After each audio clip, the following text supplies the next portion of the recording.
Toujours dans le cadre de son cycle de conférences Échanger pour mieux comprendre, le siège d'Attijari Wafa Bank a donné lieu à un débat ce jeudi sur la classe moyenne, une classe qui conditionne l'évolution d'un pays émergent et qui reste relativement modeste au Maroc. Actuellement, cette classe moyenne évolue de manière très importante au niveau mondial et on assiste en particulier dans les pays émergents à un basculement d'une partie de la classe pauvre, et c'est quand même une bonne nouvelle, d'une partie de la classe pauvre vers la classe moyenne. Peu d'entre nous le savent, mais 70% de la population mondiale est classée comme étant une part de la population pauvre, c'est-à-dire percevant, pauvre hein, dans notre définition, et percevant moins de 10 US$ par jour, ce qui correspond à peu près à 90 dirhams par jour. Donc 70% de la population mondiale perçoit un revenu journalier inférieur à 90 dirhams.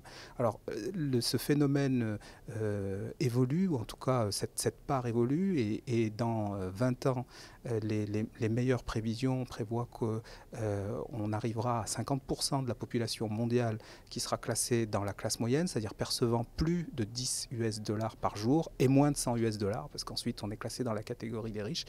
Donc c'est une bonne nouvelle. La classe moyenne augmente au détriment de la classe pauvre. Et elle augmente surtout dans les pays émergents. C'est-à-dire que le gros du bataillon vient des pays émergents.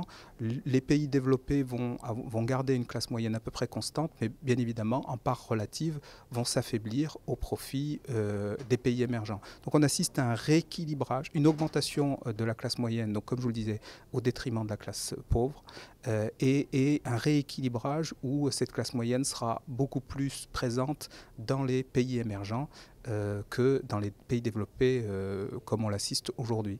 L'autre phénomène, alors donc c'est un rééquilibrage mondial, mais pour autant, il reste un déséquilibre au sein des pays. C'est-à-dire qu'à l'intérieur des pays émergents, il subsiste des inégalités.